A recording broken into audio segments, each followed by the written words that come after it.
தகப்பனே, நாங்கள் நன்றியோடு துதிக்கிறோம், ஸ்தோத்திரிக்கிறோம் ஐயா. இந்த வேளையிலும் கூட கர்த்தாவே பேச போகிற வார்த்தைகளுக்காய் மக்கள் நன்றி செலுத்துகிறோம்.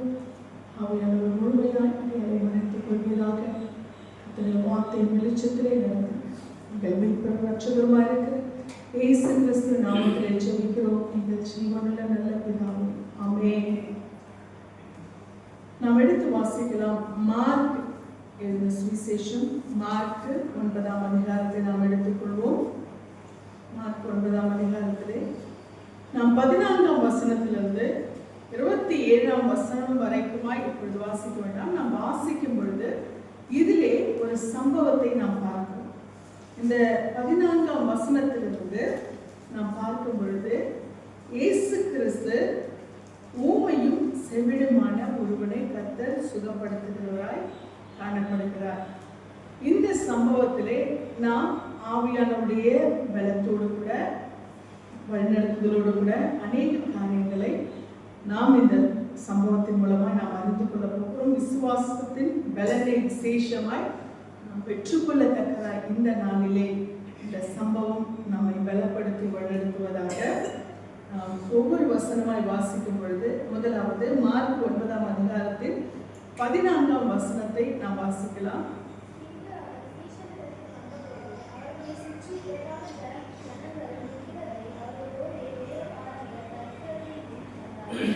பின்பு அவர் சீஷரிடத்தில் வந்தபோது அவர்களை சுற்றி திரளான ஜனங்கள் நிற்கிறதையும் அவர்களுடைய வேத பாரகர் தர்க்கிக்கிறதையும் கண்டார். இயேசு கிறிஸ்து அவர் தேவனிடத்திலே ஜெபிக்கிற ஒரு அவர் அனுபவத்தை பெற்றிருந்தார். அவர் ராம் முழுவதும் ஜெபித்து விட்டு அவர் கடந்து வரும் பொழுது அங்கே நாம் பார்க்கிறோம், அங்கே வந்து அந்த இதுக்கு முன்னாடி அந்த ஒரு சம்பவம் அங்கே நடக்கிறது. அதாவது இயேசு கிறிஸ்து மறுரூப மலைக்கு அவர் கடந்து செல்லுகிறார். அந்த மலையிலே அவர் வந்து அந்த மலைக்கு கடந்து செல்ல மறுரூபமான பிறகு அந்த மலைக்கு மறுரூப மலை என்று சொல்லி பேரிட்டு நம்ம அழைக்கிறோம். இப்ப நம்ம பார்த்தீங்கன்னா அந்த சம்பவம் நடந்து இயேசு கிறிஸ்து வந்து கடந்து வருகிறார். அந்த மலையிலிருந்து அவர் கடந்து வரும் பொழுது அங்கே பேதுரு, யாக்கோபு, யோவான் இவங்க 3 பேர் தான் இருந்தாங்க. அந்த மறுரூப மலைக்கு போகும்போது மற்ற சீஷர்கள்லாம் கீழே இருந்தாங்க. இப்ப இயேசு கிறிஸ்து வரும் பொழுது இங்கே ஒரு சம்பவம் நடந்து கொண்டிருக்கிறது. அவர் வரும் பொழுது அங்க வந்து பாத்தீங்கன்னா அவர் வர அந்த சூழ்நிலையில வேத பாரகரும் பரிசேயரும் தர்க்கித்துனது ஒரு கான்வர்சேஷன், ஒரு வாக்குவாதம். என்ன இது இப்படி நடந்துச்சு, என்ன இது அப்படி இப்படி இப்படின்னு சொல்லிட்டு வேத பாரகர் பரிசேயர் அவங்களுக்கு எப்பவுமே என்னது ஏதாவது ஒரு குழப்பத்தை உண்டு பண்ண வேண்டிய குழப்பத்தை பண்றதுதான் அவங்க வேலை. அப்படிப்பட்டவங்க அவங்க என்ன பண்ணிட்டு இருக்காங்க, அங்கே நடந்து கொண்டிருக்கிற அந்த சம்பவத்தை பார்த்ததும் அவங்க என்ன பண்ணிட்டு இருக்காங்க, அங்க அவங்களுக்குள்ளே ஒரு தர்க்கம் உண்டாகுது. அவங்க சீஷர்கள் இடத்துல யாருதான் தர்க்கம் பண்ணிட்டு இருக்காங்க, சீஷர்கள் இடத்துல தர்க்கம் பண்ணிட்டு இருக்காங்க. அப்ப இயேசு கிறிஸ்து வரும்பொழுது இந்த சம்பவம் அங்க நடந்துட்டு இருக்கு. அப்ப இயேசு கிறிஸ்து பார்க்கல, என்ன நடக்குதுங்க அப்படின்னு சொல்லிட்டு இப்போ அவர் வரும்போது இப்போ அவர் இப்படிப்பட்ட ஒரு ஏதோ ஒரு குழப்பமான சூழ்நிலை வந்து இருக்குது அப்படின்னு சொல்லுவாங்க. இல்லாத நேரத்துல ஏதோ ஒரு குழப்பம் நடந்துட்டு இருக்கணும் போது எப்படி இருக்கும் இல்லையா? இப்போ நம்ம பழைய பாட்டில் பார்க்கும்போது மோசே தேவனுடைய சமூகத்துல போயிட்டு அவர் சீனாய் மலையில போயிட்டு அந்த நியாயப்பிரமாணம் 10 கட்டளைகளை வாங்க போயிட்டார். இங்க கீழே என்ன நடந்துட்டு இருக்கு, ஆரோன் இடத்துல ஜனங்கள் வாக்குவாதம் பண்ணி போன மோசே ஆளை காணோம், 40 நாள் ஆயிடுச்சு, என்ன நடந்துச்சுன்னு தெரியல, மோசைக்கு ஏதாவது ஆயிடுச்சா என்ன எதுன்னு தெரியல, எங்களை யார் வழிநடத்துறது, எங்களை வழிநடத்துறதுக்கு ஒரு கண்ணுக்குட்டி வேணும் அப்படி இப்படின்னு சொல்லிட்டு என்ன பண்றாங்க, அவங்க தர்க்கம் பண்ணி அவங்க வார்த்தைக்கு ஆர்வம் வந்து உடன்பட்டு ஒரு கண்டுக்குட்டியை செஞ்சு அங்க ஒரே அட்டகாசம் நடக்குது. இது என்னது, அந்த பெரிய ஒரு மகிமை நடந்து விட்டு கடந்து வரும்போது இங்க என்ன நடக்குது, அதுக்கு ஆப்போசிட்டா நடக்குது. அதே போலதான் நம்முடைய வாழ்க்கையில கூட நாம் ஒரு தேவனுடைய பிரசன்னத்தோடு கூட நாம் கடந்து போய் கொண்டிருப்போம். தேவனோடு கூட நாம் இன்னும் அதிகமாக நாம் பலப்பட வேண்டும் என்று நடந்து கொண்டிருக்கும் போது நம்முடைய வாழ்க்கையில அதுக்கு ஆப்போசிட்டான சூழ்நிலை நடந்துச்சு இல்லையா? அங்க ஏசப்பா மறுரூப மலையில அவர் வந்து பிரசன்னமாகிறார். அங்க அவருடைய மகிமை வெளிப்படுகிறது. ஒரு பக்கம் மோசே, இன்னொரு பக்கம் எலியா. ஆண்டவர் அவ்வளவு பிரகாசமா இருக்கிறார். இவருக்கு செவி கொடுங்கள், இவர் என்னுடைய நேசகுமார் என்று சொல்லி ஆண்டவருடைய சத்தம் வெளிப்படுகிறது. அப்படிப்பட்ட ஒரு மகிமை. இனி மோசேக்கும் எலியாவுக்கும் நீங்க செவி கொடுக்க வேண்டியதில்லை. யாருக்கு தான் செவி கொடுக்கணும்? என்னுடைய நேசகுமாரன் இவருக்கு தான் செவி கொடுக்கணும். ஏன்னா இஸ்ரவேல் ஜனங்கள் இதுவரைக்கும் என்ன பண்ணிட்டு இருக்காங்க? மோசேக்கும் எலியாவுக்கும், மோசே சொன்னார், எலியா சொன்னார், இதுதான் அவங்க என்ன பண்றாங்க? அவங்கதான். இப்போ ஆண்டவர் அதை எப்படி டோட்டலா மாத்துறாரு. என் மகன் இயேசு கிறிஸ்து, அவர் என் குமாரன் இயேசு கிறிஸ்து, அவருக்கு செவி கொடுக்கணும்னு சொல்லி தேவனாக வெளிப்படுகிறார். இந்த மகிமையை இயேசு கிறிஸ்து மூலமாய் வெளிப்படுத்தி அவ்வளோ பெரிய மகிமை வெளிப்பட்டு அந்த மலையில எடுத்துக்கொள்ளப்பட்ட எலியாவும் கர்த்தர் அடக்கம் பண்ணின மோசையும் அங்க வெளிப்படுறாங்க. இப்படிப்பட்ட ஒரு பெரிய மகிமை அங்க காணப்பட்டு இந்த சூழ்நிலை முடிந்து ஏசப்பா இறங்கி வராரு. ஒரு மகிமை முடிந்த ஒரு மகிமையை கண்டு அந்த பலனோடு கூட அவர் இறங்கி வராரு. கீழே பார்த்தா ஆப்போசிட்டான சூழ்நிலை. ஹல்லேலூயா. இந்த வாழ்க்கையிலே இது ஃபர்ஸ்ட் சேலஞ்ச். என்னது? நம்முடைய வாழ்க்கையில் நடக்கிற ஒரு ஃபர்ஸ்ட் சேலஞ்ச். நம்ம யோசிப்போம், நம்ம வாழ்க்கையில நம்ம இன்னும் பலப்படணும், இன்னும் ஆண்டவரோட கூட கிட்டி சேரணும், இன்னும் நம்ம வாழ்க்கையில் நம்ம ஆண்டவரோட கூட இன்னும் இன்னும் இன்னும் நடக்கணும் அப்படின்னு சொல்லிட்டு இன்னும் நம்ம இன்னும் கிட்டி சேரணும், நம்ம இன்னும் ஆண்டவரோட கூட பலப்படணும் அப்படின்னு சொல்லி நம்ம நினைச்சு அந்த விசுவாசத்தின் பலன்ல நாம் காணப்பட்டு கொண்டிருப்போம். இந்த சூழ்நிலையிலே நாம் எந்த விசுவாசத்தின் பலனிலே நாம் காணப்படுகிறோமோ அந்த விசுவாசத்தின் பலன் நம்மை விட்டு கடந்து போகும்படியான சூழ்நிலை நமக்கு வரும். ஹல்லேலூயா. அந்த விசுவாசத்தின் பலன் நம்மை விட்டு கடந்து போகும்படியான சூழ்நிலை நம்முடைய வாழ்க்கையில காணப்படும். இப்படிப்பட்ட ஒரு நிலைமையில நாம் காணப்படும் பொழுது என்ன ஆகுதுன்னு சொன்னா, நம்ம அந்த பலனை நாம் இழந்து போகிறவர்களாய் மாறிவிடுவோம். ஹல்லேலூயா. அந்த பலனை நாம் என்ன செய்கிறோம்? இழந்து போகிறவர்களாய் நாம் மாறிவிடுகிறோம் இல்லையா? அப்ப நம்ம எப்போ நம்ம ஒரு தீர்மானம் எடுக்கிறோமோ, எப்போ நான் இன்னும் ஆண்டவருக்குள்ள நல்லா பலப்படணும், இன்னும் ஆண்டவருக்குள்ள இன்னும் நான் நடக்கணும், இன்னும் ஆண்டவருக்குள்ள விசுவாசத்துல நிலைநிற்கணும், இன்னும் வைராக்கியத்துல இருக்கணும், இன்னும் ஆண்டவரோடு கூட நெருங்கணும், இப்படிப்பட்ட ஒரு சூழ்நிலையிலே நாம் காணப்பட்டு கொண்டிருக்கிற நேரத்துல சத்துல என்ன பண்ணுவான் தெரியுமா? ஒரு சவாலை கொண்டு வரும். ஹல்லேலூயா. மோசே ஜனங்களுக்காய் அவ்வளோ மகிமையான உடன்படிக்கை அந்த ஆண்டுடைய வார்த்தைகளை 10 கட்டளையை கொண்டு வந்து அவர் நிற்கிறாரு. ஜனங்களை வழிநடத்துறதுக்கு, ஜனங்களை சீர்படுத்துறதுக்கு ஆண்டவருக்கு கொடுத்து அனுப்புறாரு. நல்லா யோசிச்சு பாருங்களேன். ஜனங்களை சீர்படுத்துறதுக்கு ஆண்டவர் என்ன பண்றாரு? அங்கே அந்த கட்டளையில கொடுத்து அனுப்புகிறாரு. இங்க பார்த்தா ஆப்போசிட்டா என்ன நடந்துட்டு இருக்கு? ஒரு சீர்கேடு நடந்துட்டு இருக்கு. ஹல்லேலூயா. பயங்கரமான ஆண்டவரை வழிநடத்தின அந்த ஃபர்ஸ்ட் டைம் அவங்க அவ்வளவு மகிமையை பார்த்துட்டு, செங்கடல் மகிமை எல்லாத்தையுமே பார்த்துட்டு என்ன பண்றாங்க?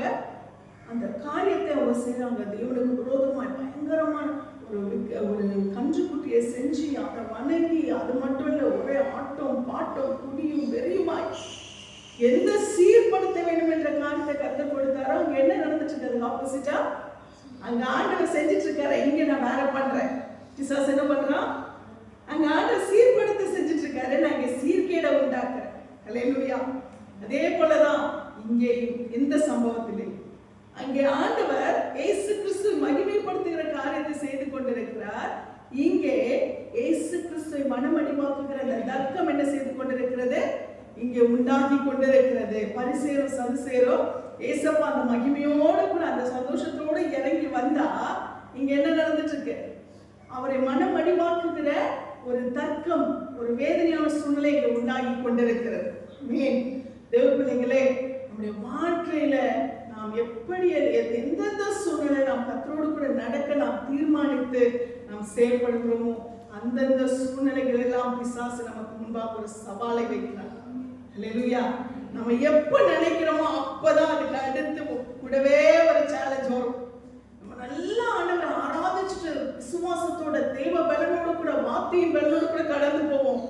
அங்க போனா எப்படி ஏசப்பா மலையிலிருந்து கீழே ஒரு பிரச்சனை இருந்ததோ அந்த மாதிரி நம்ம தேவ பலனோடு கூட வார்த்தையின் பலனோடு கூட நம்ம அந்த சந்தோஷத்தோடு கூட போகும்போது நமக்கு ஒரு சவால் என்ன பண்ணிட்டு இருக்கோம்? நமக்கு காத்து கொண்டு இருக்கும்.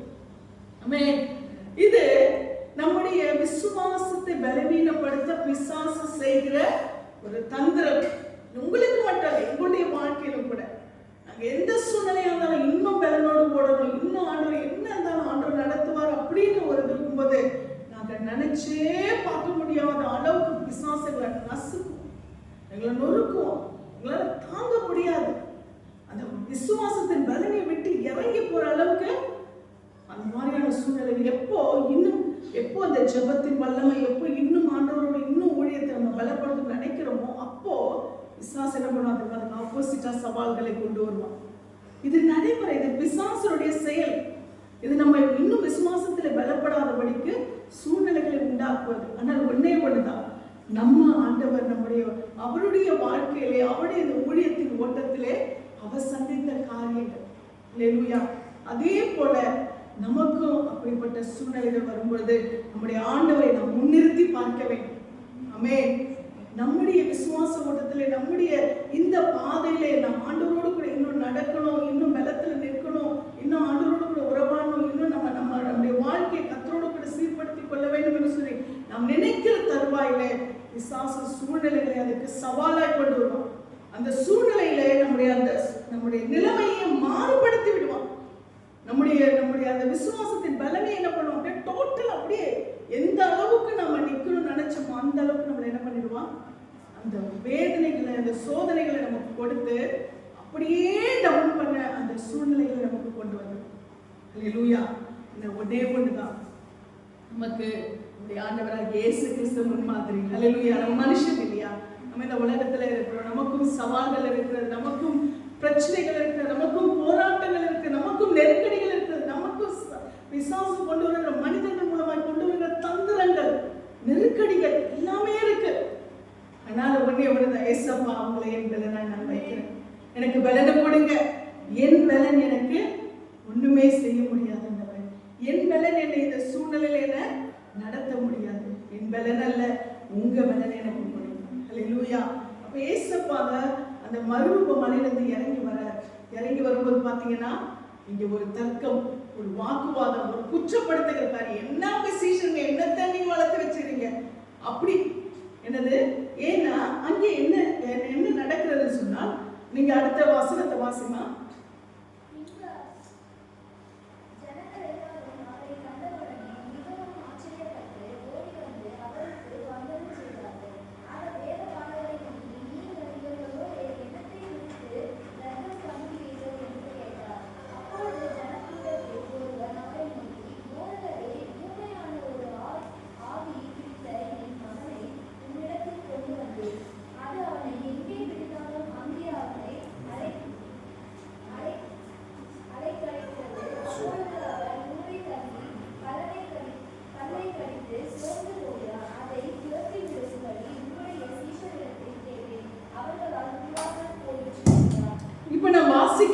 இப்ப இந்த சம்பவத்தில் நம்ம பாத்தீங்கன்னா இதுல நமக்கு தெரியுது என்ன நடக்குதுன்னு சொல்லிட்டு.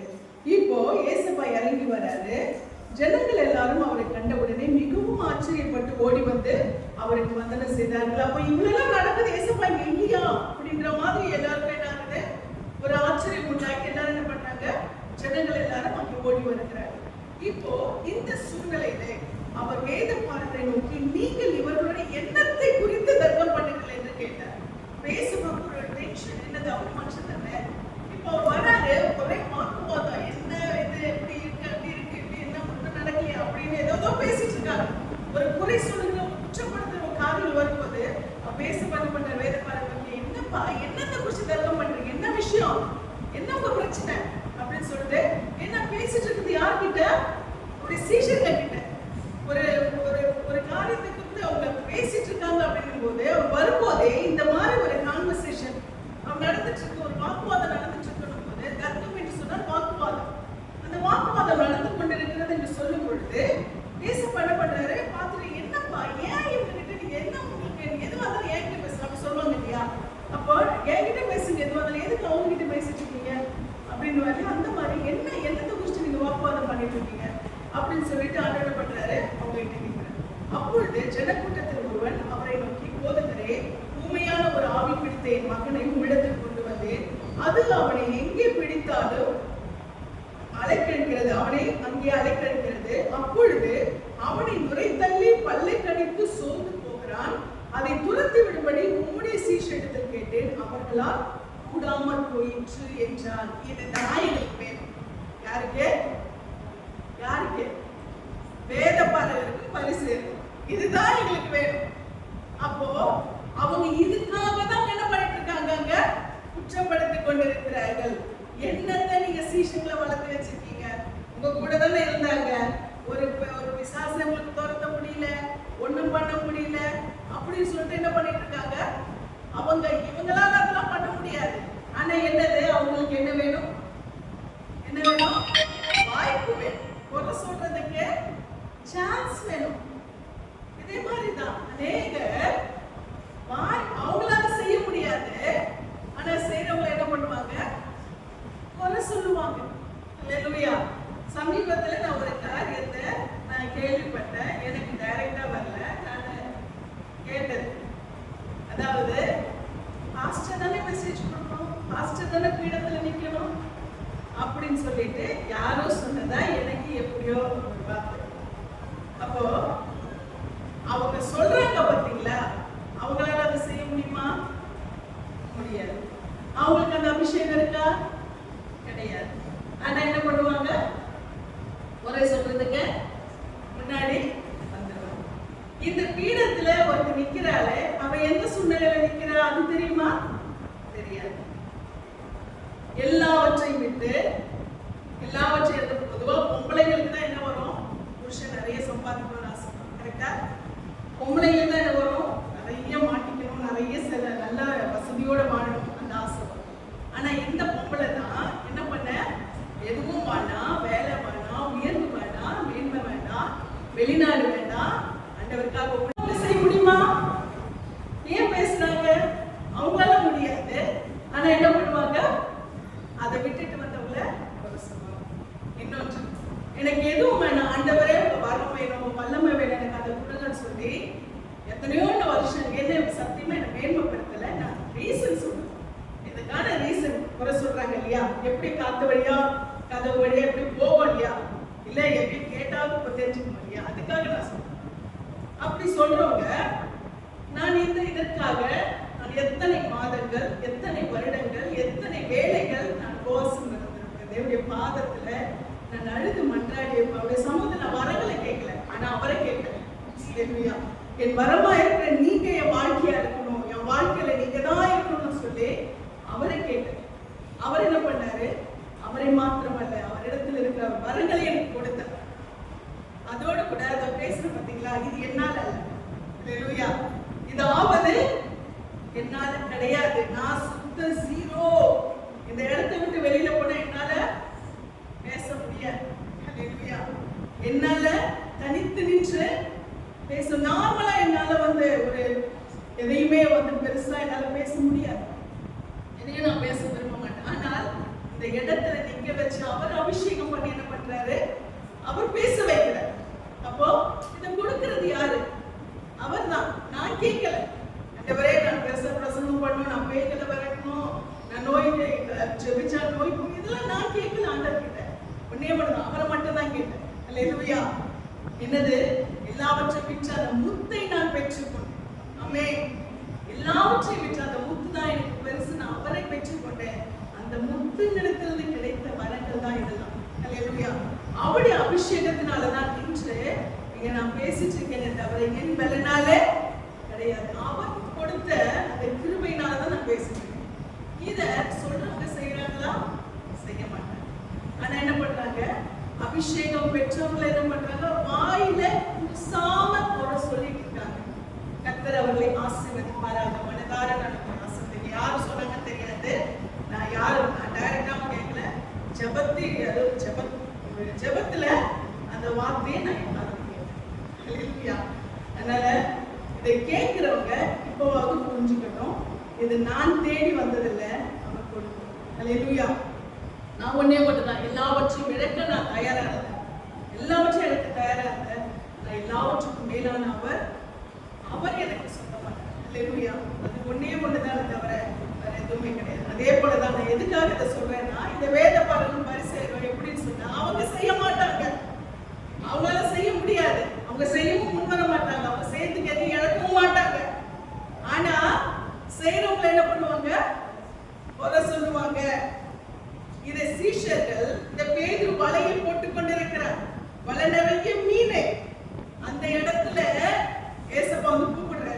பின்னே வா அப்படியே போட்டார். யார்கிட்டயுமே சொல்ல, பொண்டாட்டி கிட்ட சொல்ல, பிள்ளைங்க கிட்ட சொல்ல, அங்க இருக்கிற சொந்தக்காரர்கிட்ட யாருக்குமே சொல்ல.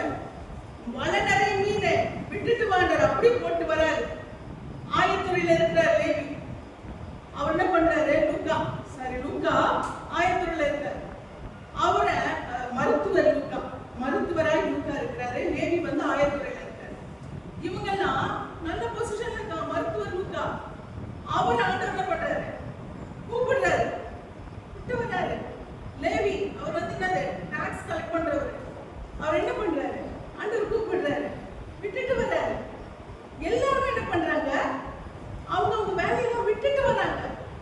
ஆனா இவங்க எதையுமே விடாதவங்க. பெருமை, பட்டம், பதவி எதையுமே, அவங்க பொசிஷன் எதையுமே விடாதவங்க. ஆனா அவங்க என்ன பண்றாங்க? இவங்களெல்லாம் போக சொல்லிட்டு இருக்காங்க. என்ன பொசிஷன், என்ன பண்ணுமே தம்பி அப்படின்னு சொல்லிட்டு, என்னப்பா நீங்க பண்றீங்க? என்ன ஒரு பேய் வரது தெரியாத? நீ பேய் வரது பண்ண மாட்டாங்க. என்ன சொல்றாங்க? யாரு பக்கம் சொல்லிட்டு இருக்காங்க? எல்லாத்தையும் விட்டுட்டு வந்தாங்களே, வலை நிறைய மீனை தூக்கி போட்டு வந்தாங்க, அவனை குறை சொல்லிட்டு இருக்காங்க. பதவியை விட்டுட்டு வந்தாங்க, அவனை குறை சொல்லிட்டு இருக்காங்க. படிப்பை விட்டுட்டு வந்தாங்க, அவனை குறை சொல்லிட்டு இருக்காங்க. அல்லேலூயா. இன்னைக்கு குறை சொல்வது என்பது ரொம்ப ஈஸி. ஆனா அந்த இடத்துல நின்று பார்த்தாதான் தெரியும் வலி. அந்த இடத்துல நின்று பார்த்தாதான் தெரியும் வேதனை. அந்த இடத்துல நின்று பார்த்தாதான் தெரியும் காயம். அப்போ அங்க என்ன பண்றாங்கன்னா, ரொம்ப ஈஸியா என்ன பண்ணிட்டு இருக்காங்க? இந்த பரிசேயர் என்ன பண்றாங்க? பரிசேயரும் வேதபாரகரும் குறை சொல்லிக் கொண்டிருக்கிறார்கள். அல்லேலூயா. சொல்றவங்க சொல்லட்டும், கிரெடிட் அவங்களுக்கு போகட்டும். அல்லேலூயா. அந்த ஒரு சூழ்நிலையிலே ஏசப்பா, அப்பதான் ஏசப்பா என்ன பண்றாரு? அவர் இறங்கி வராரு. இறங்கி வரும்போது என்கிட்ட பேசுங்க, என்ன பின்பற்றி வந்தவங்களை கிட்ட பேசாதீங்க, என்கிட்ட பேசுங்க. என்ன பிரச்சனை? என்கிட்ட பேசுங்க. அப்ப அந்த இடத்துல என்ன நடக்கிறதுன்னு சொன்னால், அப்ப இங்க நான் வாசிக்கிறோம், தொடர்ந்து வாசிங்க.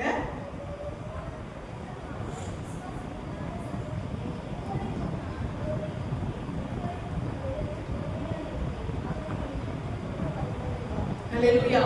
அப்போ இங்க அவங்க சொல்றாங்க, உங்க சீஷர்கிட்ட கொண்டு வந்தாங்க, அவங்களால என்ன பண்ண முடியல, அதை செய்ய முடியல அப்படின்னு சொல்லும்போது ஏசப்பா பிரதியுத்தரமா என்ன சொல்றாரு? யார பண்றீங்க? ஏன் இந்த மாதிரி பண்றீங்க? இன்னும் என்ன குறை சொல்லிட்டு இருக்கீங்க? இன்னுமா குறை சொல்லிட்டு இருப்பீங்க? நான் இன்னும் எவ்வளவு பொறுமையா இருப்பேன் அப்படின்னு சொல்லிட்டு ஆண்டவர் குறை சொல்லுகிறவர்களை பார்த்து தான் சொல்றாரு. இங்க சீஷர்களை பார்த்து சொல்லுகிறாரு சொல்லி இங்க அந்த வார்த்தை சொல்லவில்லை.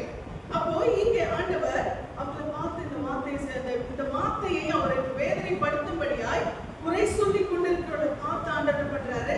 இந்த வார்த்தையை அவர் சொல்லுகிறவராய் காணப்படுகிறார். அது மட்டும் இல்ல, நாம் தொடர்ந்து வாசிக்கும் பொழுது வாசிமா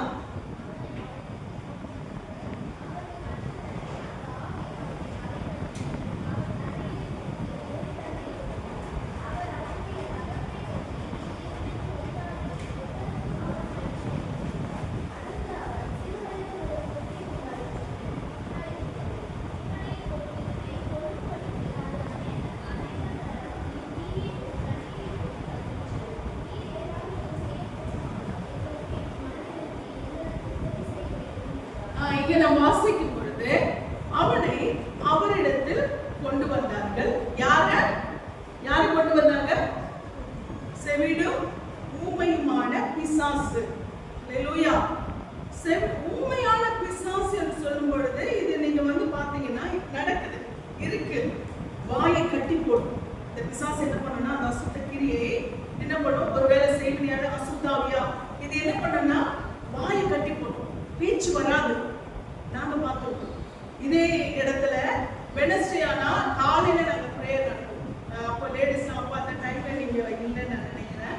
அப்போ வந்து பல சகோதரிகள் அவங்க இங்க வந்து இந்த உள்ளதான் வீட்டுக்குள்ளதான் நடத்திட்டு சொன்னாங்க. அந்த வெனஸ்டே பிரேயர்ல ஃபர்ஸ்ட் மேல நடக்கணும், அதுக்கப்புறம் வீட்டுக்குள்ள. அன்னைக்கு நடக்கும் போது வீட்டுக்குள்ள அந்த வெனஸ்டே பிரேயர் நடந்துட்டு இருக்கு. அப்போ அந்த உள்ள வந்து ஒரு 10-12 பேர் இருப்பாங்க. உள்ள நாங்க ஜெபிச்சுட்டு இருக்கோம். அப்போ ஒரு சின்ன பொண்ணு ஒரு அம்மா கூட்டிட்டு இதே தெருவுல இங்கே இருக்காங்க. இந்த வீட்டுக்கு பக்கத்துல இதே தெருவுல தான் இருக்காங்க. அந்த அம்மாவை கூட்டிட்டு வராங்க. அந்த அம்மாவுடைய வாய் கட்டப்பட்டிருந்தது. பேச்சு 3 மாசமா பேச்சு. பேசவே இல்லை. என்னன்னு கேட்கும்போது ஒரு அசுத்த ஆவி அவங்களை பிடிச்சது. அவங்க சொன்னாங்க, அவங்க அம்மாவுடைய ஆவி அவங்க சொன்னாங்க. அப்போ அந்த பொண்ணு கூட வந்திருந்தாங்க. அதுக்கப்புறம் அவங்க வாய் திறந்த பிறகு அந்த வார்த்தையை அவங்க சொல்றாங்க. அப்போ அந்த அவங்க கூட்டிட்டு வராங்க, அந்த பொண்ணு, சின்ன பொண்ணு கூட்டிட்டு வராங்க. கூட்டிட்டு வரும்பொழுது அவங்களுக்கு பேச்சு இல்லை, பேச்சே வரல, வாயை தர பேச முடியல. நல்லா பேசுறவங்க, நல்லா பேசுறவங்க, இதே தெருவில் தான் நல்லா பேசிட்டு எல்லாம் போவாங்க. தீனியும் தண்ணியும் பொண்ணு தள்ளி பொண்ணு பார்க்குது. இப்படிப்பட்ட ஒரு அசுத்த ஆவியை விரட்டுகிறதுக்கு பல வருடங்களா இருக்கிற இந்த ஆவி இது போறதுக்கு ஏசப்பா சொல்றாரு, நீ விசுவாசின்ற. யார்கிட்ட? அப்பா கிட்ட நீ விசுவாசின்ற. அவர் அந்த நிலைமையிலயா இருப்பாரு? அவரே கெஞ்சிட்டு இருக்காரு, ஏதாவது பண்ணுங்க, முடிஞ்சா ஏதாவது பண்ணு, உங்களால முடியும்னா. ஏசப்பா கிட்ட வந்து இவர் கேள்விப்பட்டிருக்காரு, ஏசப்பா பத்தி கேள்விப்பட்டிருப்பாரு. இவரு மரித்தவரை உயிரோடு எழுப்பியிருக்கான்னு கேள்விப்பட்டிருப்பாரு. எத்தனையோ வியாதிகளை சுகப்படுத்திருக்கான்னு கேள்விப்பட்டிருப்பாரு. 5 அப்பம் 2 மீன் 5000 பேருக்கு 7000 பேருக்குலாம் அது என்ன பண்ணிருப்பாரு, கொடுத்திருக்கான்னு கேள்விப்பட்டிருக்காரு. ஆனா அவர் ஏசப்பா கிட்ட என்ன சொல்றாருன்னா, உங்களால இது செய்ய முடியும்னா நீங்க செய்யுங்க அப்படின்ற. மனதிறங்கி எங்களுக்கு உதவி செய்ய வேண்டும் என்று சொல்லி ஏதாவது செய்யக்கூடுமானால் உங்களால முடியும்னா உங்களால முடிச்சதை நீங்க செய்யுங்க. அப்ப என்னது, இவ்வளோ வல்லமையா இவ்வளோ காரியம் இவ்வளோ அற்புதங்களை செஞ்ச ஏசப்பாக்கு கூட இது முடியுமா கூடுமா அப்படின்ற ஒரு சந்தேகமான ஒரு இடத்துலதான் யார் இருக்குது? இந்த இடத்துலதான் நமக்கு மெயின் பாயிண்ட். அதுக்காக தான் நான் சொல்றேன். அப்படிப்பட்ட ஒரு ஏசப்பாவையே இவ்வளவு அற்புதத்தை கேள்விப்பட்டுதான் யார்கிட்ட கொண்டு வந்திருக்காரு? ஏசப்பா கிட்ட கொண்டு வந்திருக்காரு. ஆனால் இவன் நிலைமை அப்படிப்பட்டதில்லை, அவ்வளவு லேசா போகக்கூடியதில்லை. அப்போ அவ்வளவு பார்த்த அந்த தகப்பனுக்கு ஏசப்பாவுக்கே உங்களால முடிஞ்சா செய்யுங்க ஏசப்பான்றாரு. உங்களால செய்யக்கூடுமானா நீங்க செய்யுங்க அப்படின்றாருன்னா அப்ப அவருக்குள்ள விசுவாசமா இருக்கும். இவ்வளவு பார்த்து நொந்து போயிருக்காரு. நீங்க யோசிச்சு பாருங்களேன், அவர் இடத்துல இருந்து யோசிச்சு பாருங்க. இவ்வளவு பார்த்து நொந்து போயிருக்காரு, நம்பிதான் கூட்டிட்டு வந்திருக்காரு. ஆனாலும் இது ஏசப்பாவுக்கு முடியுமான்னு தெரியலையேன்னு ஒரு நிலைமையில தான் அவர் நிக்கிறாரு. அப்படிப்பட்ட ஒரு நிலைமையில நிக்கிறவரை பார்த்து ஏசப்பா சொல்றாரு, நீ விசுவாசிக்கிறாயா அப்படின்னு சொல்றாரு. அந்த வசனத்தை நான் வாசிக்கும் போது ஏசு அவரை நோக்கி நீ விசுவாசிக்க கூடுமையே அவர் சொல்றாரு. ஏசப்பா பார்த்து உங்களால இவனை சுகப்படுத்த கூடுமானா செய்யுங்கன்றாரு. ஏசப்பா சொல்றாரு, நீ விசுவாசிக்க கூடுமானா இது ஆகும்ன்றாரு. அப்ப 2 பேருமே கூடுமான்ற மாதிரி என்னது, அவருக்கு ஏசப்பா மேல சந்தேகம், ஏசப்பாக்கு இவருக்குள்ள விசுவாசம் இருக்குதானே அந்த காரியம். இப்ப பாத்தீங்கன்னா இந்த ஒரு சூழ்நிலையில நாம் பார்க்கும் பொழுது இயேசு அவனை நோக்கி நீ விசுவாசிக்க கூடுமானால் ஆகும், விசுவாசிக்கிறவனுக்கு எல்லாம் கூடும் என்றார். அவனுக்கு இப்போ நீ என்கிட்ட சொன்னதை வச்சு எனக்கு தெரியுதுப்பா, என்ன பார்த்து நீ சொல்லிட்ட, நீ நம்பிதான் கூட்டிட்டு வந்த, நான் சுகப்பட்ட நீ கேள்விப்பட்டிருக்கேன், ஏசப்பா குறிச்சு என்ன குறிச்சு அற்புதங்களை கேள்விப்பட்ட நீ கூட்டிட்டு வந்திருக்க. ஆனாலும் உனக்கு என்ன இருக்கு, என்னால முடியுமா அப்படின்ற ஒரு சந்தேகம் இருக்கு. ஆனா அந்த வார்த்தை ஏசப்பா சொல்றாரு, நீ விசுவாசிக்கிறவனுக்கு எல்லாம், உனக்கு இப்ப பலன் இல்ல, விசுவாசிக்கிற பலன் இப்போ உனக்கு இல்ல எனக்கு தெரியுது, ஆனா விசுவாசிச்சா நடக்கும். அல்லேலூயா. தேவனுடைய பிள்ளைகளா இருக்கிற நமக்கு சூழ்நிலைகளை நாம் பார்க்கும் பொழுது நிறைய வேலைங்க நமக்கு என்ன செய்கிறது, இந்த சூழ்நிலை நமக்கு காணப்படுகிறது. ஏன்னா நம்ம அநேக தொடர்ந்து தோல்விகளை சந்திச்சிருக்கோம், தொடர்ந்து பிரச்சனைகளை சந்திச்சிருப்போம். முயற்சி எடுத்து பல காரியங்களை நமக்கு ஒரு வெற்றியை காணாத ஒரு நிலைமையிலே நாம் இருக்கலாம். அநேக சூழ்நிலை எவ்வளவு முயற்சி பண்ணுவோம், ஆனா என்ன ஆகுது, நமக்கு அந்த காரியம் நமக்கு வாய்க்க மாட்டேங்குது. தொடர்ந்து நமக்கு அது என்னவா இருக்கிறது, நமக்கு ஒரு தோல்வியையே கொடுத்து கொண்டிருக்கிறது என்ற நிலைமையில நமக்குள்ள அந்த விசுவாசம் என்ற பலன் நம்மை விட்டு போகிறதா இருக்கிறது. எல்லாருக்குமே நம்ம வானத்திலிருந்து குதிச்சவங்க கிடையாது இல்லையா? நம்ம எல்லாமே என்னது, ஒரு மனுஷங்க, நம்ம ரத்தமும் சதையுமான மனிதர். அப்ப நமக்கு தோல்விகளும் போராட்டங்களும் காணும் பொழுது நமக்குள்ளே இருக்கிற விசுவாசத்தின் பலன் என்ன ஆகுறது, அது குறைந்து போகிறது. அப்ப ஆண்டவர் சொல்றாரு, அதுக்குதான் சொல்றாரு, நீ விசுவாசிச்சா நடக்கும் அப்படின்னு அந்த நேரத்துல சொல்லும்போது அவருக்கு தெரியும் பலன் இல்ல, இந்த பலன் நமக்கு கிடையாது, இந்த சூழ்நிலையில நம்ம விசுவாசத்தோட நிற்க முடியலன்றது அவருக்கு தெரியும். அதனால அவர் என்ன பண்றாரு, ஒரு வார்த்தையை அவர் கொடுக்கிறார், பலப்படுத்துகிறார். நீ விசுவாசிக்க கூடுமானால் ஆகும், விசுவாசிக்கிறவனுக்கு எல்லாம் கூடும். நமக்கு பலன் இல்ல, ஆனாலும் என்ன பண்றாரு, நம்மளை ஸ்ட்ரென்த் பண்றாரு. நம்மளுக்கு அந்த பலனை அவரோட விசுவாசி மகளே, எனக்கு பலன் இல்ல எனக்கு தெரியுது, ஆனா நீ என்ன பண்ண, கொஞ்சம் விசுவாசி, கொஞ்சம் பலனை கொஞ்சம் நீ என்ன பண்ண, உடைய விசுவாசத்தை நீ வெளிப்படுத்து என்று சொல்லி ஆண்டவர் சொல்றார். அப்போ இங்கே இந்த சூழ்நிலையில தான் அந்த தகப்பன் என்ன செய்கிறார், இவ்வளோ காரியங்களை, இவ்வளோ தோல்வியை தொடர்ந்து அந்த மகனுடைய வாழ்க்கையில அவர் பார்த்து விட்டு அங்க அவரால் விசுவாசத்தோட என்ன பண்ண முடியாது, நிக்க முடியாது. அந்த சூழ்நிலை நான் விசுவாசிக்கிற ஆண்டவரே அப்படின்னு சொல்ல முடியுமா அவரால? முடியாது. உங்களால முடிஞ்சா செய்ய நான் கூட்டிட்டு போறேன், அப்படிதான் நிக்கிறாரு அந்த தகப்பன். உங்களால செய்ய கூடுமானா செய்யுங்க ஆண்டவரே, எவ்வளோ பார்த்துட்டோம், எவ்வளோ பேரை பார்த்துட்டோம் அப்படின்ற நிலைமையில தான் அந்த தகப்பன் நிக்கிறாரு. அவரிடத்துல ஏசப்பா சொல்றாரு, நீ விசுவாசிக்கிறவனுக்கு எல்லாம் கூடும் என்று சொல்லி ஏசப்பா சொல்றாரு. இப்ப அடுத்த வசனத்தை நான் வாசிக்கும் பொழுது, உடனே பிள்ளையின் தகப்பன், விசுவாசிக்கிறேன் ஆண்டவரே, என் அவிசுவாசம் நீங்கும்படி உதவி செய்யும் என்று கண்ணீரோட சத்தமிட்டு சொன்னான். இப்ப இவன் இந்த ஒரு நம்பலாமா வேண்டாமான்ற நிலைமையில இருக்கான், நடக்குமா நடக்காதான்ற நிலைமையில இருக்கான். அவனிடத்துல ஏசப்பா, நீ விசுவாசிக்கணும்பா, விசுவாசிக்கிறவனுக்கு எல்லாம் கூடும் சொல்றாரு. இப்போ இந்த இடத்துல அவன் தன்னுடைய நிலைமையை அவன் வெளிப்படுத்துகிறான். என்னன்னு சொல்லி வெளிப்படுத்துறான்னு சொன்னா, விசுவாசிக்கிறேன் ஆண்டவரே, என் அவிசுவாசம் நீங்கும்படி உதவி செய்யும். அப்போ விசுவாசிக்கிறானா இல்லையா? என்ன சொல்றாங்க, நான் விசுவாசிக்கிறேன்னா, இன்னொன்னு என்ன சொல்றான், அவிசுவாசம் நீங்கும்படி உதவி செய்யறான். அப்ப விசுவாசிக்கிறேன்றானா விசுவாசிக்கலன்றானா? இந்த தகப்பன் விசுவாசிக்கிற ஆண்டவரே சொல்றாரு, அப்புறம் அது இன்னொரு வார்த்தை சொல்றாரு, என் அவிசுவாசம் நீங்கும்படி உதவி செய்கிறாரு. அப்ப விசுவாசிக்கிறாரா இல்லையா? இதுதான் ஒரு கேள்வி இல்லையா? அப்போ என் அவிசுவாசம் நீங்கும்படி உதவி செய்யணும், அப்ப அவருக்குள்ள அந்த பலன் இல்லைன்னு அர்த்தம். அந்த விசுவாசம் என்ற பலன் இப்போ அவர்கிட்ட இல்ல. ஏனென்றால் தொடர்ந்து வேதனைகளை பார்த்துக் கொண்டிருக்கார், தொடர்ந்து அந்த பிரச்சனைகளை பார்த்துக் கொண்டு, தொடர்ந்து ஒரு விடுதலை இல்லாத நிலைமை. அப்படிப்பட்ட நிலைமையில தொடர்ந்து சஞ்சரித்துக் கொண்டுதான் யாருக்கு அந்த பலன் இருக்கும்? யோசிச்சு பாருங்களேன். ஏசப்பாக்கு நல்லா தெரியும், ஏசப்பாக்கு நல்லா தெரியும் உங்களுடைய பலவீனம் அவருக்கு தெரியும். எந்த சூழ்நிலை என் பிள்ளை இப்படி துவண்டு போயிருக்காங்கன்னு தேவனுக்கு தெரியும். அந்த பிரச்சனையை, ஒரே பிரச்சனை தொடர்ந்து பார்த்து கொண்டு இருக்கும் பொழுது எப்படி இருக்கும், அந்த பலன் தன் பிள்ளைகளுக்கு இல்லைன்னு ஏசப்பாக்கு தெரியும். அதனாலதான் அந்த வார்த்தையை சொல்றேன். இவன் சொல்றான் இந்த இடத்துல, அங்கவே நான் விசுவாசிக்கிறேன், விசுவாசத்தினாலதான் என்ன பண்றான், விசுவாசத்தினாலதான் கூட்டிட்டு வந்தான் இல்லையா? விசுவாசிச்சதுனாலதான் அங்க கூட்டிட்டு வரோம். அங்கேயாவது ஏசப்பா கிட்டயாவது விடுதலை கிடைக்கும். அங்க வந்த பிறகு அவனுக்குள்ள ஒரு தடுமாற்றம் வரும். இப்ப நம்ம பாத்தீங்கன்னா, ஒரு காரியம் நம்ம செயல்படுத்துறோம்னு சொன்னா அது நடக்கிற வரைக்கும் நமக்கு என்னவா இருக்காது, அந்த நம்பிக்கை நமக்கு வராது இல்லையா? ஒரு காரியம் நம்ம அதை செயல்படுத்துவோம், ஆனா நடக்கிற வரைக்கும் நமக்கு என்ன வராது, நம்பிக்கை வராது. இப்ப ஒரு எக்ஸாம் எழுதுறாங்க பிள்ளைங்க அப்படின்னு சொன்னா, அவங்க வந்து என்ன பண்றாங்க, எக்ஸாம் எழுதுறாங்க. அப்ப அந்த எக்ஸாம் எதுக்காக எழுதுறாங்க, வெற்றி பெறுவது தானே எழுதுறாங்க. யாராவது நான் ஃபெயில் ஆகணும்னு யாராவது எக்ஸாம் எழுதிருக்கீங்களா? இல்ல இல்லையா? அப்ப பாஸ் பண்ணணும் தான் எக்ஸாம் எழுதுறது, வெற்றி பெறுவது தான் எக்ஸாம் எழுதுறது.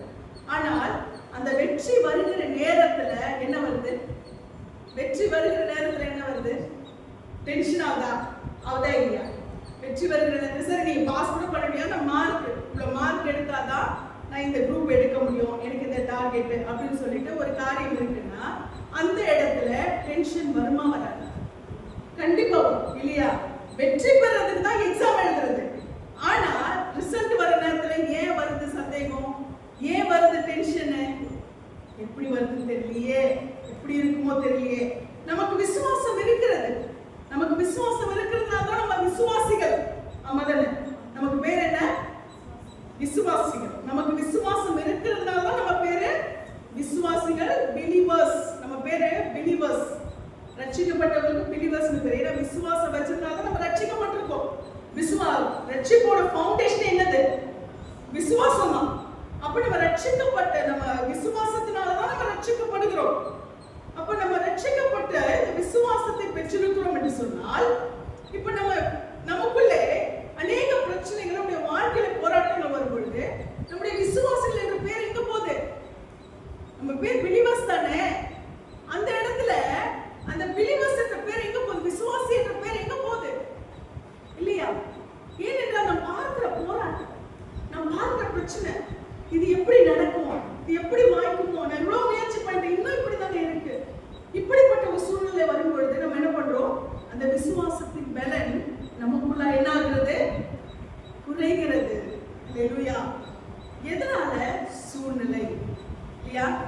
நாம் காண்கிற தொடர் தோல்விகள், நாம் காண்கிற தொடர் பிரச்சனைகள், நாம் காண்கிற தொடர் போராட்டங்கள், நம்முடைய முயற்சிகளிலே இருக்கிற போராட்டங்கள், இதனால் நம்ம என்ன பண்றோம்? அந்த விசுவாசத்தின் பலனை நாம் என்ன செய்கிறோம்? இழக்கிறோம். அல்லேலூயா. இழக்கிறோம் என்பதை விட குறைகிறது. இல்லையா? நம்ம அந்த காரியத்தை தூங்கும் போது நமக்கு அந்த விசுவாசம் வருது. ஆனா அது வாய்க்காத போது, அது டிலே ஆகும் போது நமக்கு என்ன வருது? என்ன ஆகுது?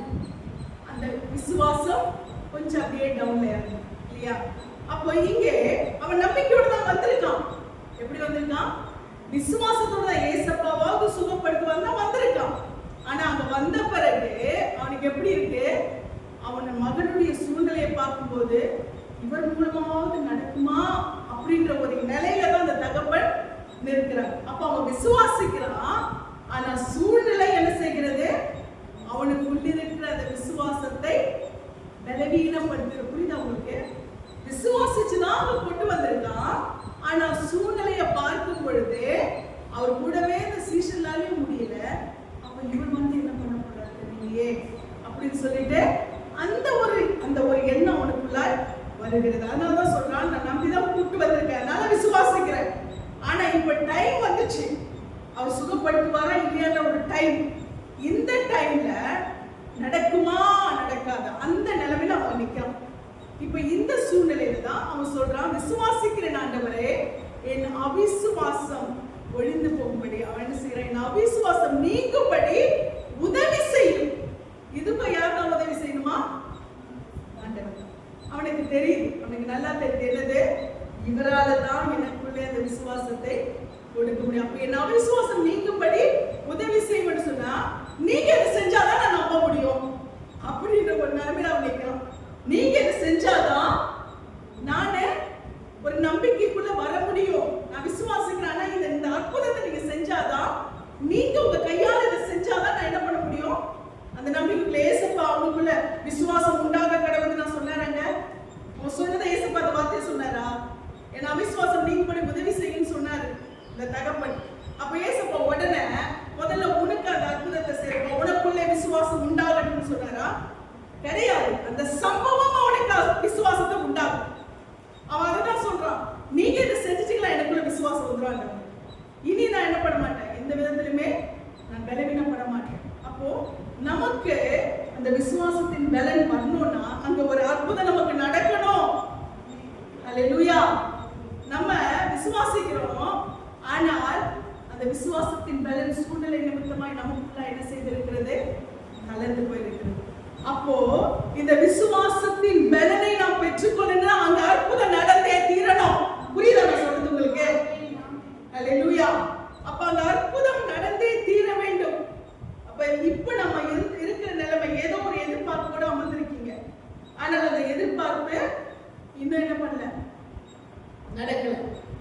அப்போ விசுவாசிக்கிறீங்க, ஆனா விசுவாசிக்கிறீங்க, நம்புறீங்க, ஆனா என்னல்ல, அந்த நம்பிக்கையோட பலன் இப்போ இல்ல. இப்ப நம்பிதான் ஆண்டவர்கிட்ட வந்திருக்கோம் இல்லையா? ஏசப்பா கிட்ட நம்ம நம்பிதான் வந்திருக்கோம். ஆனால் அது நடக்கிற வரைக்கும் நமக்கு என்ன இருக்கு?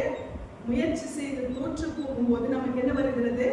அந்த நம்பிக்கை நமக்கு இப்பொழுது குறைந்திருக்கு. இப்போ இந்த நம்பிக்கை நமக்கு எப்போ பலப்படும் சொன்னா, அந்த காரியம் நடக்கும் போது அந்த பலன் நமக்கு கிடைக்கும். அல்லேலூயா. இல்லையா? அதுக்காக நம்ம விசுவாசிக்க கூடாது, அவிசுவாசமா இருக்கணும்னு நான் சொல்லல. நம்ம மனுஷங்களா ஹானஸ்டா சொல்லுங்க, நான் 100% விசுவாசத்தோட அமர்ந்திருக்கேன். சொல்லுங்க யாராவது. இந்த காரியத்துல 100% நான் விசுவாசம், அப்படி விசுவாசத்தின் வீரன் ஈரான்கடை சொல்லுங்க. கிடையாது இல்லையா? நமக்குள்ளே ஒரு பயம் இருக்கிறது. ஒரு காரியத்துக்கு ஏதோ ஒரு சூழ்நிலை கொடுத்து இப்படி நடக்குமா என்று சொல்லி ஒரு எண்ணம் நமக்குள்ள இருக்குது. ஆனால் நாம இயேசுவோட விசுவாசிக்கிறதுனால தான் என்ன பண்ணிட்டு இருக்கோம்? அவருடைய பிள்ளைகளா நாம் அமர்ந்திருக்கோம். நான் பிராக்டிக்கலா உங்ககிட்ட பேசிட்டு இருக்கேன். நம்ம அவருடைய பிள்ளைகளா இருக்கிறதுனால தான் இன்னும் நாம் அவருடைய பிள்ளைகளா இருக்கிறோம் இல்லையா? நாம் அவரை விசுவாசிக்கிறபடினாலதான் இன்னும் நாம் இந்த ரட்சிப்புக்குள்ள இருக்கிறோம்.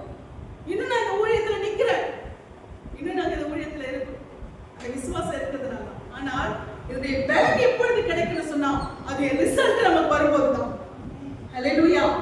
அந்த அற்புதம் நமக்கு வெளிப்படும் போதுதான் நமக்கு என்ன செய்யும்? அந்த பலன் நமக்கு கிடைக்கும். அதுதான் அந்த தகப்பனார் சொல்றாரு, என்னுடைய விசுவாசத்துக்காக.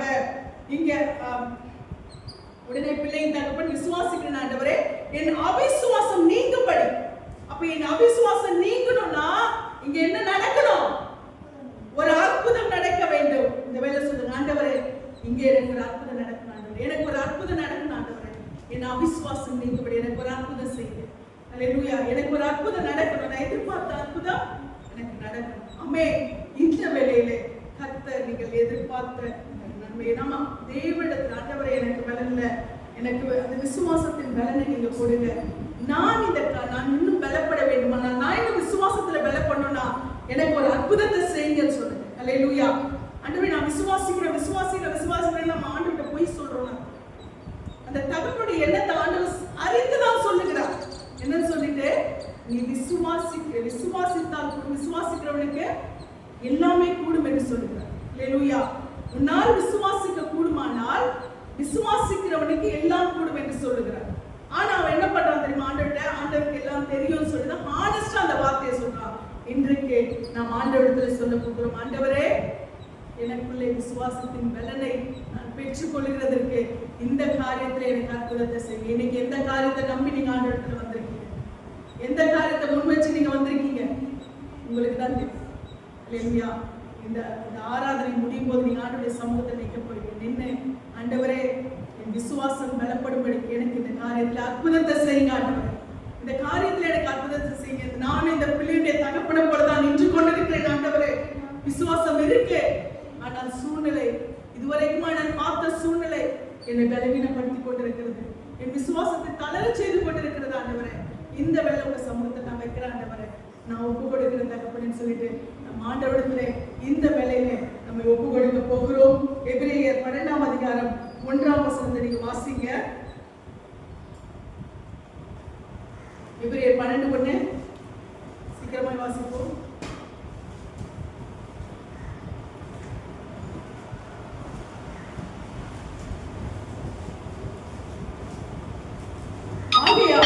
மேகம் போன்ற இத்தனை திரளான சாட்சிகள் நம்மை சூழ்ந்து கொண்டிருக்க, பாரமான யாவற்றையும் நம்மை சுற்றி நெருங்கி நிற்கிற பாவத்தையும் தள்ளிவிட்டு விசுவாசத்தை துவக்குகிறவரும் முடிக்கிறவருமாயிருக்கிற இயேசுவை நோக்கி நமக்கு நியமித்திருக்கிற ஓட்டத்தில் பொறுமையோடே ஓடக்கணும். அந்த வார்த்தையை அண்டர்லைன் பண்ணிக்கோங்க.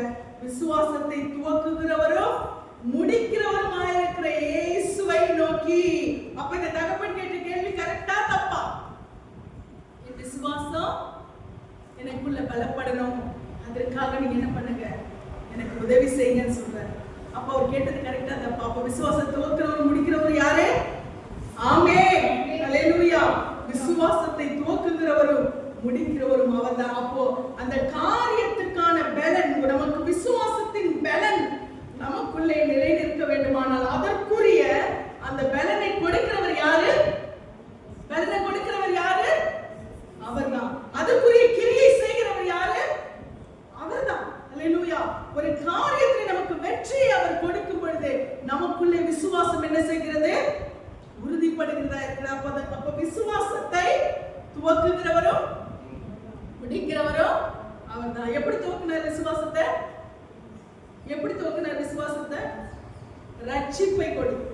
அவரை விசுவாசத்தினாலதான் நம்ம ரட்சிக்கப்பட்டோம். இதுல இருந்து விசுவாசம் ஸ்டார்ட் ஆகுதா? இந்த கிறிஸ்தவ வாழ்க்கையுடைய ஓட்டத்துல கிறிஸ்துவுக்குள்ளான வாழ்க்கை, விசுவாசி என்ற ஓட்டம் எதுல இருந்து ஸ்டார்ட் ஆகுது? ரட்சிப்புல இருந்து. ஹalleluya. விசுவாசித்தாதான் ரட்சிக்கப்பட முடியும். பைபிள் தெளிவா சொல்லுது. அப்போ அவர் எதுல இருந்து நம்மை துவக்குகிறார்? ரட்சிப்பு என்ற அந்த நம்பிக்கையில, அந்த விசுவாசத்திலிருந்து நமக்கு அந்த விசுவாசத்தை துவக்குகிறார். முடிக்கிறவர் என்று சொல்லும்போது எப்போ முடிக்கிறார்? அவர்கிட்ட போயிட்டு ஓட்டத்தை முடித்தேன், விசுவாசத்தை காத்துக்கொண்டேன், இது முதல் நீதியின் கிரீடம் எனக்காக வைக்கப்பட்டிருக்கிறது என்று சொல்லி அந்த விசுவாசத்தை அங்க போய் முடிக்கிறார். ஹalleluya. அதுக்கு பிறகு அவர்கிட்ட இருக்க போற நமக்கு அந்த விசுவாசம் நமக்கு எப்பவுமே இருக்கும் இல்லையா? பவுல் சொல்ற மாதிரி இங்கே அதுதான் இங்க பவுல் அழகாய் சொல்லுகிறார். மேகம் ஆகையால் மேகம் போன்ற இத்தனை திரளான சாட்சிகள் நம்மை சூழ்ந்து கொண்டிருக்க, பாரமான யாவற்றையும் நம்மை நெருங்கி நிற்கிற பாவத்தையும் தள்ளிவிட்டு விசுவாசத்தை துவக்குகிறவரும் முடிக்கிறவருமாய் இருக்கிற இயேசுவை நோக்கி நமக்கு நியமித்திருக்கிற ஓட்டத்தில் எப்படி ஓடுமா? ஓடக்கணும். ஹalleluya. அப்ப அங்க முடிக்கிற வரைக்கும், இந்த ஓட்டத்தை நம்ம முடிக்கிற வரைக்கும் அவர் நமக்கு பலனை கொடுப்பார், அவர் நம்மை வழிநடத்துவார். இந்த வேளையிலே ஆண்டவருடைய சமூகத்தை நாம் கொடுப்போம். கர்த்தாவே, என் விசுவாசத்தின் பலனை எனக்கு வர்த்திக்கப்பட்ட ஆண்டவரே, நான் இந்த நிலைமையில, நான் என் சூழ்நிலைகளை பார்த்து நான் நிற்கிற நிலைமையை நீங்க அறிந்திருக்கீங்க ஆண்டவரே. விசுவாசத்தை எனக்கு துவக்கினவர் நீங்க தான். ரட்சிப்பை கொடுத்து என் விசுவாசத்தை துவக்கினவர் நீங்க தான். அதை நான் முடிவு பரிந்தும் காத்துக்கொள்ள, இதற்கு இடைப்பட்ட சூழ்நிலைகள்ல இருக்கிற என்னுடைய எல்லா போராட்டங்கள், என்னுடைய எதிர்பார்ப்புகளிலே இருக்கிற எல்லா தாமதங்களையும் ஆண்டவர் நீங்க வாய்க்க பண்ணி இந்த வேளை விசுவாசத்தை நீங்க என்ன பண்ணுங்க? பலப்படுத்துங்க சொல்லுவோம். நாம் எழுந்திருப்போம். இந்த வேளையில கர்த்தருடைய சமூகத்தில் நாம் ஒப்பு கொடுக்க போகிறோம். ஹalleluya. ஆண்டவரே, என் விசுவாசத்தை பலப்படுத்துங்க ஆண்டவரே. நீங்க என் விசுவாசத்தை பலப்படுத்த முடியும். எனக்காக ஒரு காரியத்தை நீங்க செய்யுங்க. நான் எதிர்பார்த்திருக்கிற காரியத்தை எனக்கு வெற்றியாய் செய்து முடித்து என் விசுவாசத்துக்கு நீங்க துணை செய்யுங்க ஆண்டவரே, உதவி செய்யுங்க சொல்லி நம்ம ஒப்பு கொடுப்போமா? எந்த காரியத்தை கர்த்தருக்கு முன்பாக வைத்திருக்கிறீங்களோ அந்த காரியத்தை கர்த்தருடைய சமூகத்துல நீங்க ஒப்பு கொடுங்க. கர்த்தர் இந்த வேளையிலே உங்களுக்கு வெற்றியை கொடுத்து உங்கள் விசுவாசத்தை பலப்படுத்துவாராங்க. ஆமென்.